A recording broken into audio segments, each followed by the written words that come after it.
Can you all hear me? Yes. Yes. Yes. Okay, fantastic. Well, hello and welcome to the Johnny with me, the Dragon Still Rice. And this is little setup today. I'm going to do a furry quiz first, and the prize is going to be 50 cookbooks. After that, we're going to do a little presentation for you all. And after that, I will present you with a cooking video, because I cannot cook it perfect for you all today. So, how are we start with that quiz, huh? Alrighty, let's go with it. So, first quiz. Question 1. What is the most common persona species? A, wolves, B, fox, C, dragons, or D, domestic canines? I say D. Oh, one at a time now. Do show hands report. Yeah, show of hands please. Let's see. Anyone goes A? A was wolves. How was B? What was B? Oh, never mind. And I'll take one at a time. See, we got one. and it's going for C. Huh? So you guys, I'm so happy to take this one. So, hands up. Anybody? Now, so what we're trying to do is, don't worry about that. We take someone to go ask the question that right and you go right. Oh.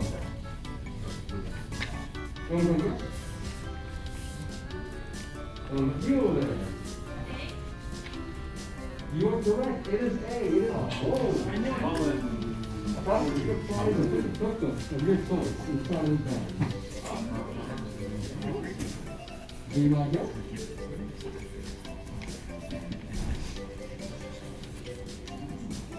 There we are.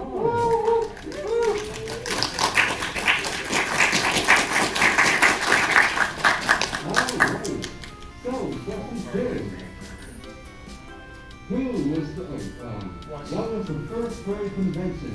A, Apricot, B, for the Diffusion, C, Conference, or D, Paracetone?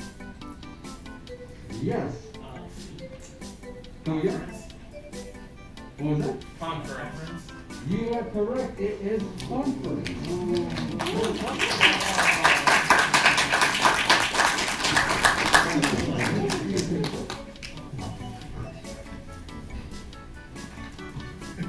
Oh, that is incorrect. I'm sorry.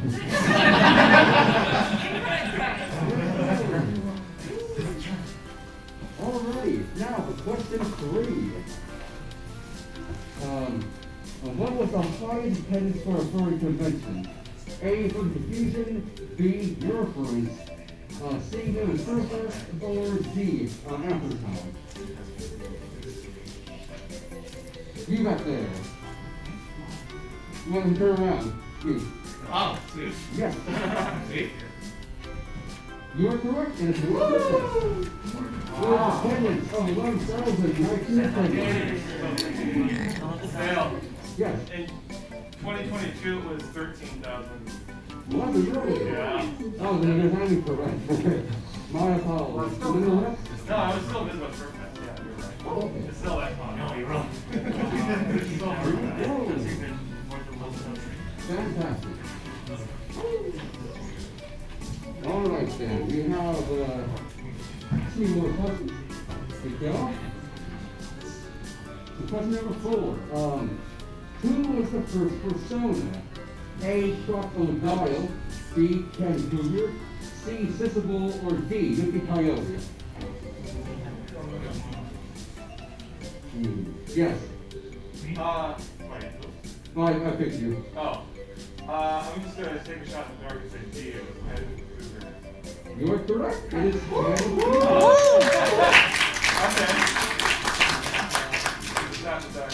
Now, for any of you who watched the famous documentary by Ask Coyote, the first conference was started by Mark Milano, who was friends with Ken Sample himself.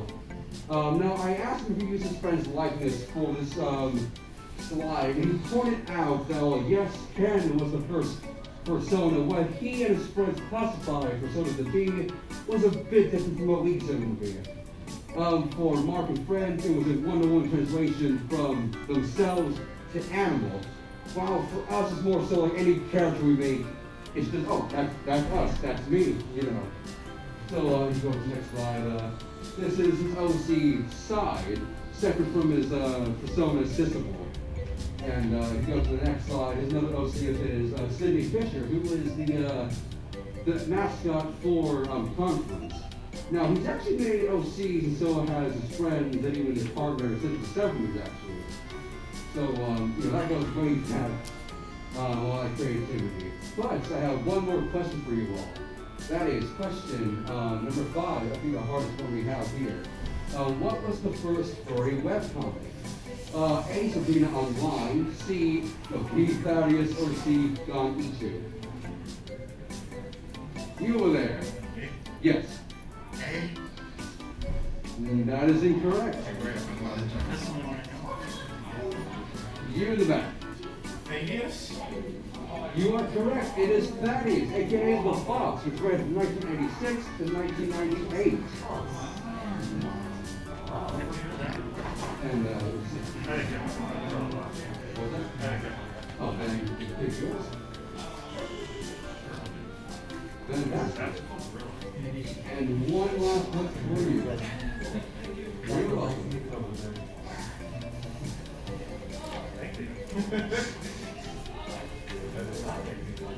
Alright, y'all. Thank you for participating in our quiz here. And now we're starting with the cooking. Now, this whole panel is based on home cooking and budget cooking at that. And what is most important when it comes to budget cooking? Herbs, spices, condiments, and staples. Now, it's great to assemble ingredients that are very budget friendly, but you cannot use ingredients without these following three. We have here a lot of my own, of my own condiments and staples. Let's see, as seen here we have eggs. I'm not going to list them off for you, but I'll list them here momentarily. The thing about these is you can even make some of these yourself.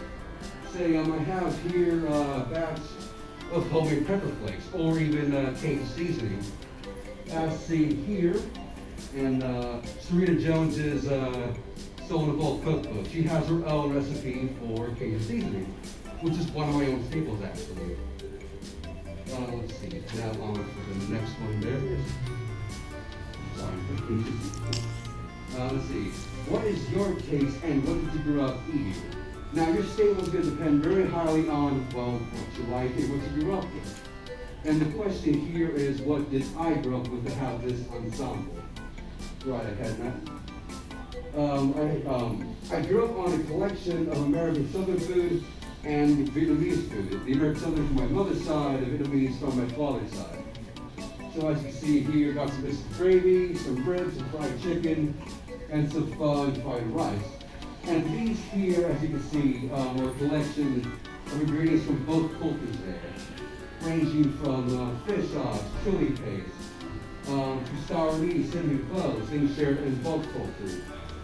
Sesame oil, Cajun seasoning, lorraine, garlic sauce, the works. And in the meal we're making today, the upcoming video here soon, I use some of these to make do with the very sparse ingredients to make a full meal. Go on, So implement, mix around, and repurpose. So, let's see. The great thing about some of these is, while these are based on two specific cultures, there's a lot of bleed over.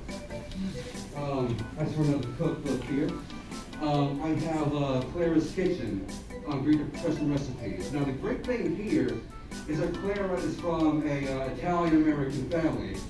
Her, she grew up in the Great Depression, of course, as stated here, but her parents were Italian immigrants. So she used what she had at home with recipes from Italy and combined with what she had at home to make budget-friendly meals that got us through the Great Depression here. And what we see right here in a Snoop Dogg's own cookbook is his own collection of staples. He shows his pantry. as the opener of the book, which is fantastic to me. Because, again, you can't get fall in your kitchen without having your own set of staples. So let's see, what I have here, I have Italian seasoning, and Old Bay, oregano, things that you could use typically for, say, fried chicken and stuff, but you can also use them to make pasta. I see over here we have a gumbo, which came seasoning and stuff. You use that to season your mac and cheese, or chicken, or collard greens, or heck, I was doing some hoisin sauce and some basil to make some sliders with some Hawaiian rolls as the bun for extra bit of sweetness.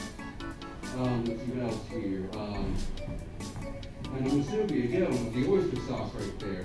Again, combining cultures and all of that. Not Italian, as you mentioned before. And next up right there. Repurpose and stretch ingredients. The important thing again with country cooking is just utilizing everything you have, even your leftovers. What we have here is a collection of dishes made from, well, mostly leftovers. We have here some homemade bao, which is used from leftover barbecue red meat.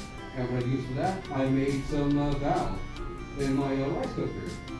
I used some leftover shredded pork meat to make some quesadillas or rice plates. Thanksgiving ham to make a ramen dish. And then Thanksgiving yams to make pancakes. So again, stretch, utilize, expand the ingredients that you have. And now we have next for you is a little video presentation of me making a dish using what I have present here and a few budget-friendly ingredients. I hope you don't mind me. I'm gonna break the magic because I am sweating right now. Woo! So, let's get to that.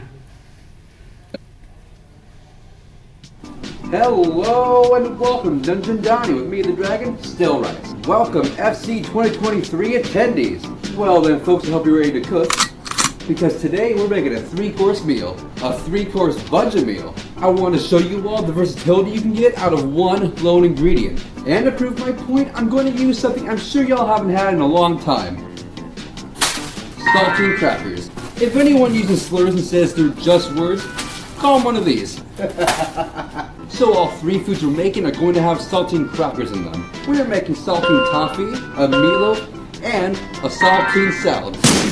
Oh God, I'm sorry! Alright then, now let's go over the budget for our budget meal. Now bear in mind there are a few things that do not count when it comes to budget. That being herbs, spices, condiments, and staples. Now I'm paraphrasing from the Wolf Pit. Staples are like an investment. They're there so you can use a little bit of them for later. And today I think you're going to see a few of my own staples. Some of my budget from good old Wally World consists of 4 Roma tomatoes for $1.52, 1 red bell pepper for $1.38, 1 pound of ground beef for $3.76. I bought a bag of semi-sweet chocolate chips for $2.44. Now bear in mind this bag has 2 cups of chocolate chips, and we're only using 1, so that's $1.22. And lastly we have great value saltine crackers for $1.18. But we're only using 2 of the 4 sleeves, so that's 59 cents. Oh, and I forgot to mention green onions for 88 cents. Now bear in mind, if I didn't cut in half the chocolate chips and the saltines, this would be $11.16. But given that we spent $9.35. That's $9.35 for a 3-course meal with 6 servings. Alright then folks, let's get to it. Alright then, here we are, and let's get to it. But first, let's say goodbye to the pause. So first, we're going to do what our mothers always told us not to do, having dessert before dinner. So right here, I laid out half a pack of saltines, which makes 20. So what we're going to do is cover those saltines in caramel. So we're going to make some caramel. So we have here 1 stick of butter, or half a cup, and equal parts, half a cup, of brown sugar. So let's heat the stove to medium. Then we'll add the sugar and let it all emulsify. And after 5 minutes, we're going to pour that over our crackers. And after that, we're going to bake it all. Speaking of which, preheat 400 degrees. And that butter is already melting. In which case, let's add our brown sugar. Like I said before, this should take about 5 minutes.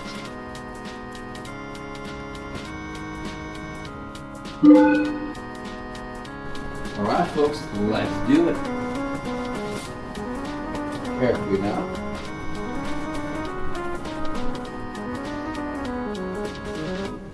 Now, let's bake for 7 minutes at 400 degrees. And go. And clean as you go. And there we go. And in the meantime, we have here a whole cup of chocolate chips. So our plan here is to heat these up at 30-second intervals. And when they're nice and melted, we're pouring that over our saltines.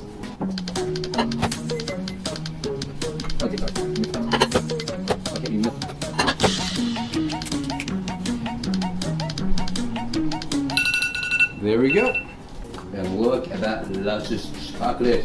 Ooh, turn this off. Ooh, look at those. Now I'm going to preheat the oven again, which will be for our main course. Only 350 this time. It's easy does it. I'm going to start spreading that nice and evenly. Now we're almost done with these. We're going to chill them, but before doing so, how about some garnishes? Now, as you can see, I have here a baking shelf, but amongst that I have myself a candy basket. And in that I have some peppermints. So I crushed some down, and in my pantry I had some peanuts. So I crushed those down too. And here we have our garnish. Cover it all up. So last thing we're going to do with that is chill it. It's obviously quicker in the freezer, but you can also do so in the fridge. I got these nice and plated, so in the freezer they go. And that's how we make saltine toffee.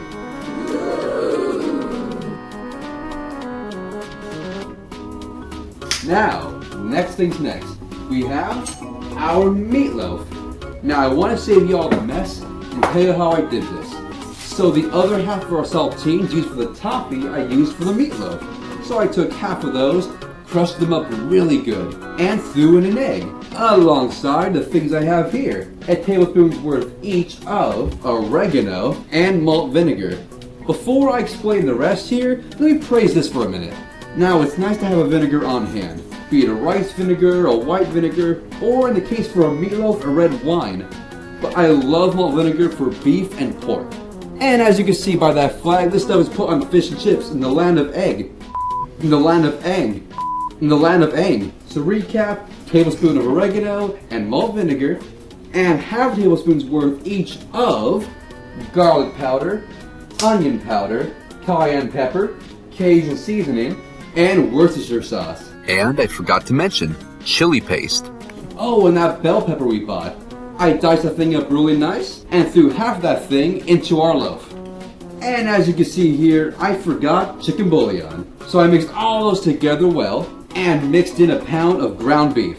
And as you can see here, we have ourselves a loaf. Now the tomato glaze here consists of 2/3 a cup of ketchup and a tablespoon's worth each of malt vinegar and brown sugar. Now look at that beautiful thing. Now if you're wondering, I did not put any oil or spray anything into this because the meat will naturally secrete oil to begin with. So let's open this thing up and bake this up for 35 to 40 minutes. Speaking of which, here we go.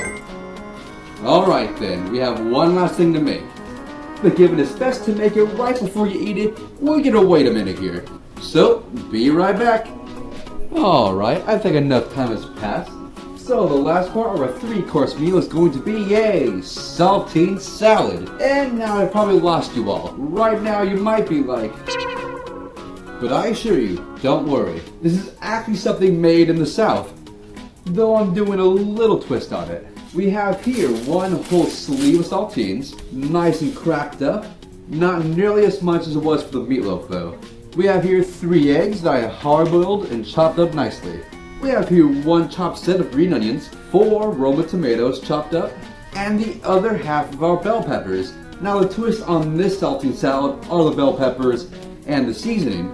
We have here a teaspoon's worth of onion powder, garlic salt, and pepper to taste. So I'm mixing that into 2/3 of a cup of mayo. Now this is why you want to make this before serving it, because you do not want those crackers to go soggy. So let's add our eggs and our tomatoes. And lastly, our green onions. Oh, that's the meatloaf. Oh boy. Throwing in mostly green onions here. And leaving a little for garnishing later. And there we go. Finish at about the same time, our meatloaf and our saltine salad. And trust me folks, I've made this before. And it shocked me just how tasty this was. Look at this clip here. Wait, what? That actually works. What the f? It's actually good.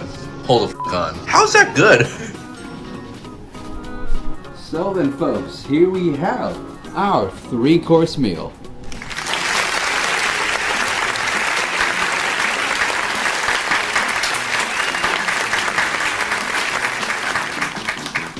Alright then, we did it. You see how much use you can get out of one ingredient? Now imagine that ingredient is like, say, a meat or a vegetable that you have a lot of. You can take that one thing and stretch that out. I do just that for several things, be it Thanksgiving leftovers or a single meat I stretch throughout the week. You can do so much with so many ingredients. Do not be intimidated, and especially don't be discouraged. Well, in any case, thank you all very much for watching, and I'll see you next time in my dungeon. Oh, and one more thing. Here's something a friend made for me.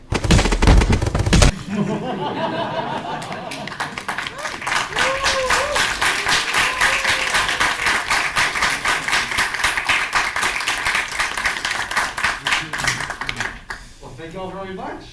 As you can see, you can get a lot out of just, a few small ingredients. As long as you have staples at home at your disposal. And question here for me is, what are some of you guys' staples at home? What do you use? What did you grow up eating that helps you, make your own food at home? Yes? Rice. Rice. A lot of rice. Rice is very important. You can make so much of that. You can make soup, you can make fried rice, you can put that in several other dishes. And heck, shoot, every culture has rice in it. Oh, yes. Four blended Mexican cheese. Oh, there you go. That is so freaking versatile. Be it mac and cheese, use it in several Mexican dishes, or shoot. Grilled cheese, nachos, stuff like that. Absolutely. Yes, you. The instant noodles. Actually, yes, you can do a lot with those as well. When I was growing up, I would boil them and pan fry them. I would use a bunch of fish sauce, alongside fish sauce, and a bit of the seasoning packet from the ramen, and make what we called fried noodles. It was kind of almost like a slight American Vietnamese twist on yakisoba almost. Yes. We growing up, we used chicken in everything. Chicken everything. Mm-hmm. You could do a lot of different things with it. Bread and biscuits, mix chicken in it with gravy, throw some vegetables like peas and broccoli in there, and stuff like that. That's fantastic. And it sounds delicious too, by the way. God. Oh, yes. Egg noodles. Egg noodles. Oh my God. But egg noodles are good. Or just noodles in general. Yes, back there. Cornstarch / potato starch. Yes, speaking of the devil. Oh, I did. Okay, I forgot at my hotel room. But yes, cornstarch is one of my favorites too, especially for fried chicken or you got egg drop soup as well. But what do you use cornstarch and potato starch for? Usually it's a thickener for sauces, and also for like fried chicken usually. Ah, yes. No, that's exactly what I use it for too. It is immensely useful. So if y'all want a crispy fried chicken, don't use just flour. Throw some potato starch in there, or cornstarch for that matter. Anyone else by chance? Yes, you were there. Miso paste. Miso paste. Oh, miso paste is phenomenal. You can, there's all you do with that one as well. I'm not experienced with that though, but I have plenty of friends who know a thing or two about miso paste. Yes. MSG. MSG. Don't be scared of MSG. Do not be scared of MSG. You put in every nationality can use MSG. Frio. Oh, yes. Anyone else? Tomatoes. Tomatoes. Oh, yeah. I love tomatoes. That's another one. Sauces, soups, freaking bases. And hey, Italy got it right. Let's see. And fun fact, tomatoes actually came from the New World, not from Italy. I was surprised to learn that one myself. Yes, you over there. Peppers. Peppers. Oh my God, yes. Glad America knows a thing or two about that. Let's see. So onion soup mix. I got that one from my mom. Onion soup mix. Yes, you can put that in like meatloaf, from what I hear. For like onion dip as well. What did your mom use it for, actually? I'm trying to think what she used it for. It looks like you had some ideas. What did you use it for? Oh. Mentioning onion soup mix too? No, I wasn't mentioning onion soup mix. I had my hand up or something. Oh, okay. I think she used it in just as add some flavor to whatever dishes she was making. Hey, it's a big flavor boost. In fact, my person doing that using chicken bouillon, like the meatloaf in there, I did that for extra boost of salt instead of adding salt. Hey, add some chicken flavor while you're at it. So there you go with that. Or again, take that example. Use some onion soup you can find. It's even at the dollar store if you need to. Yes. Let's hear another staple that came to mind is dried mushrooms. Dried mushrooms. Yeah, like when I was done making a dashi stock with some dried shiitakes, I had those like that leftover rehydrated mushrooms. I just threw them in a skillet with some butter and some teriyaki sauce and caramelized the hell out of them. Ooh, that sounds phenomenal. That's the thing. MSG is, more or less mushroom extract, in crystallized form. Yes. Dried beans. Dried beans. Now, what was it? Beans are like rice, one of the most versatile fruit ingredients out there. You use so much with them. Only trouble is I hate beans. Don't know for that. There you go. I know, I'm the devil. Yes. Lentils, yes, that too. In fact, Clara here, one of her most prominent ingredients is lentils. And gives from the Great Depression, that only makes sense. Another thing too, she would pick dandelions from her garden and use those in conjunction to make some salad. So yeah, lentil soup, the dandelion salad. I don't recommend doing that, by the way. Don't eat poison ivy. Let's see. Yes. Potatoes. Potatoes. Absolutely. Yep. Would have been better than saltine salad, even though that was pretty good, would be mashed potatoes with that. Or pan-fried potatoes, any kind of potato. Actually, I'll get Clara back over here. One of her recipes that stuck out to me was what she called the poor man's meal, which consisted of diced and pan-fried potatoes and hot dogs, with the Italian twist of adding some oregano, some tomato sauce in there for flavor. And again, the versatility of mixing the cultures that you have at home and bam, making a delicious meal for cheap. Anyone else? Yes. Barbecue sauce. Barbecue sauce. Oh yes, absolutely. That's why it's funny. Barbecue sauce is so freaking useful. But I like making ribs, and what I do for those is I do the American staple. It gets Worcestershire, some soy sauce, and bam, making kind of a homemade barbecue sauce concoction. But I add the twist of some herbs that you would see more in pho, like some star anise in this right here, or coriander, cinnamon. My apologies. Let's see, some cloves as well. Let's see, yes. Yeah, building on the Worcestershire sauce as a staple. Worcestershire sauce is a base for a variety of different Japanese sauces as well. Yes, it is. Yaki sauce. Yakisoba sauce is has Worcestershire sauce as a base with sugar and soy sauce and a little bit of tomato paste. No, that sounds phenomenal. I gotta look more into that one. But see, again, the across the different cultures with single ingredients that you wouldn't expect to see elsewhere in the world. I saw a hat back there before. Basically anything you can pickle is really good and pretty cheap. Also, anything that you can legally shoot on your property. Hey, not wrong, not wrong. You were there. Apples. Apples. Years Yes. ago, I made applesauce, a huge batch of it. Kept it over the winter. It's nutritious and tastes amazing when homemade. You can even cook the apple slices lightly to add a little bit of extra flavor to them. Oh my Let God. the juices simmer a bit. Absolutely. With cinnamon, yeah. In conjunction with the rib thing, you can add some of that to like a marinated meat recipe. Yep. For more flavor and even body. And with apples, everyone ever heard of apple brown Betty? That's on King of the Hill.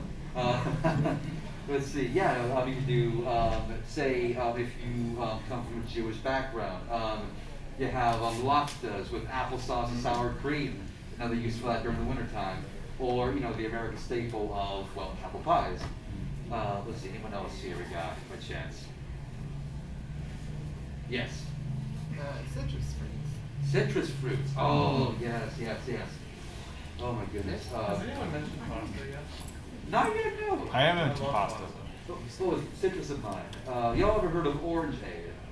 Now, let's see, back in like the 30s, 40s, during the Depression era, like now, like we have oranges all year round. But back then, it was only seasonal, and you didn't have fruits flying from all over the world to your supermarket. So they would make orangeade to last you up a month before they became in season again. Great way to get your vitamin C while also, having this rare thing year round. Who had hands after that? I'm sorry about that.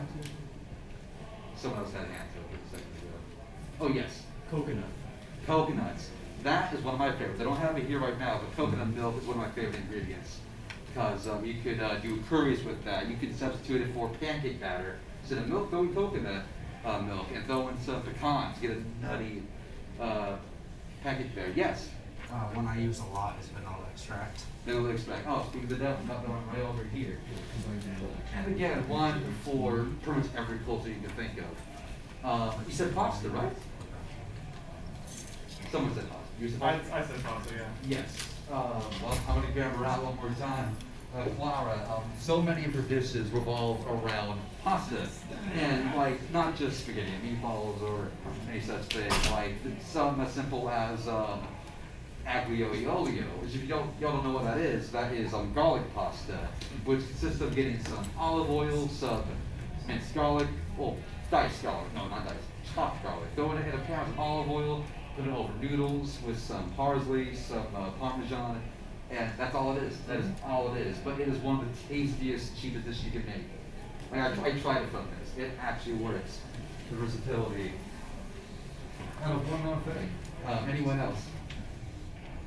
Yes. Carrots. Carrots. Carrots, yes. So many freaking pot roasts or even fried rices. I don't like it in my fried rice, but no, absolutely. It is a great ingredient and good for your eyes. And you're the rabbit. You have any bunnies in here with Jens? Bad opportunity. Let's see. Do we have anyone else, or is that about? Yes. Sriracha or really any hot sauce that can make any bad food palatable. Absolutely. Again, over here, you see in the leftover bit, I use sriracha for both a leftover rice, the fried rice, and I marinated some battered chicken into hot chicken. So there we go. And what's great about hot sauces is they're not just for heat, they're for flavor too. So say, Louisiana hot sauce or like a nice French red, they're all different flavor-wise, but they're all good for heat. Yes, you were. My fellow wimps in the crowd who can't handle hot sauce so well, I do like using vinegar to add a little brightness to food when I can't add hot sauce to something. There you go. Everyone needs vinegar in their freaking pantry. Yes. Everyone does. Freaking, where's my malt vinegar? Oh shoot. Oh, wait. Yep, right here. Here's my malt vinegar. They use a white wine. No, not that way. White wine, a red wine, or a rice vinegar. But this right here. This is, oh my god, this was based on a sherry over here.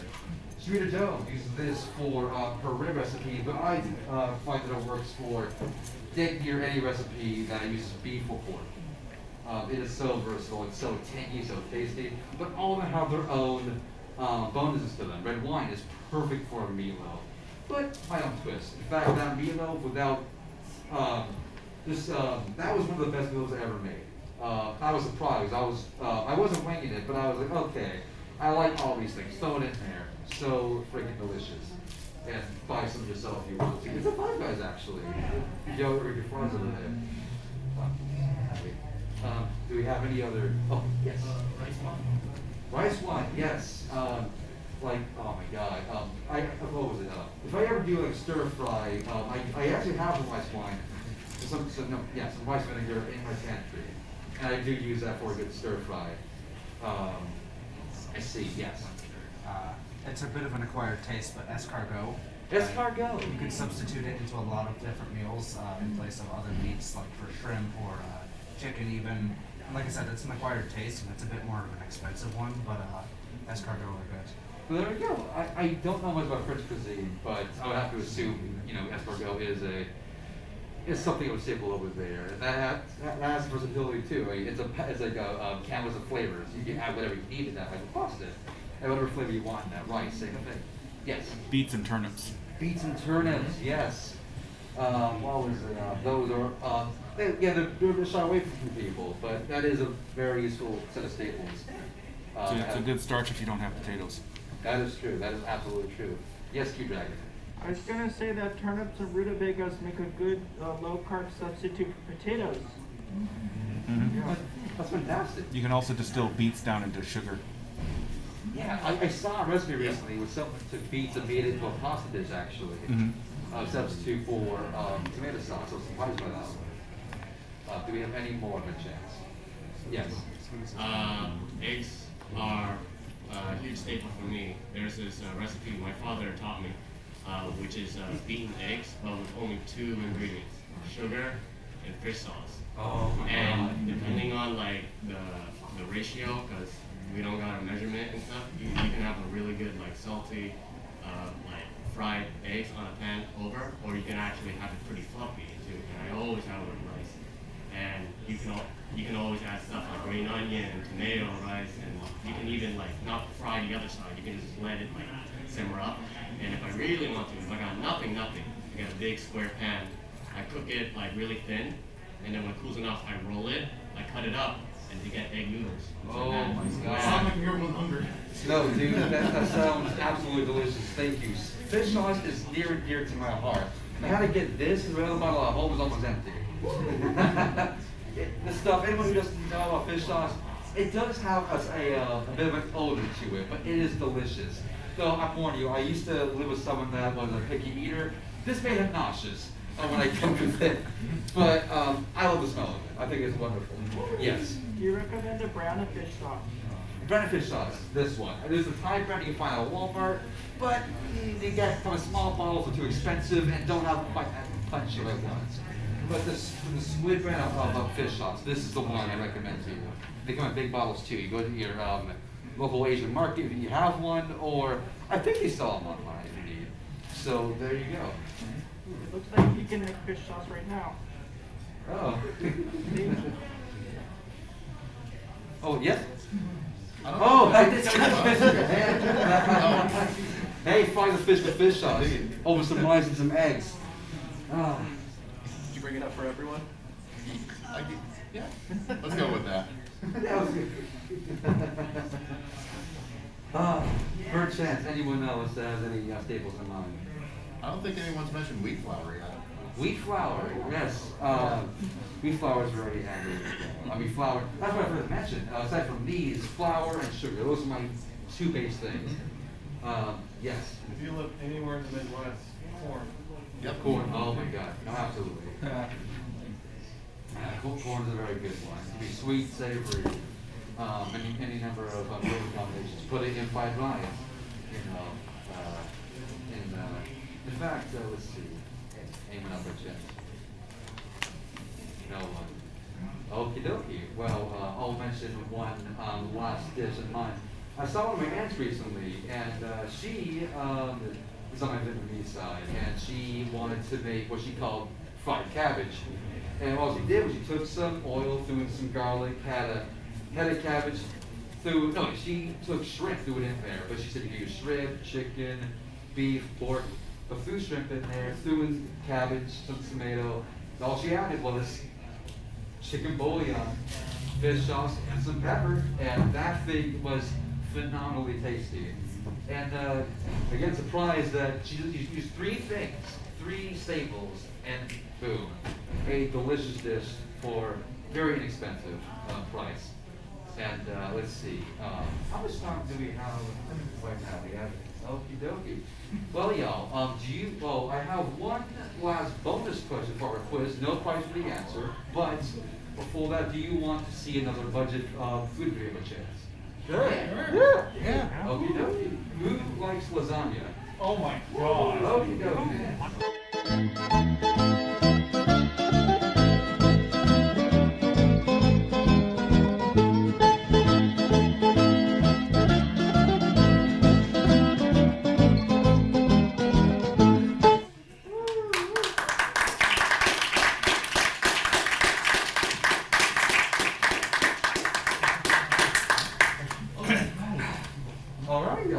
We're going to finish this panel off with one last bonus question to our questionnaire. Let's see. Bonus question. Maz or pause? A. Maz.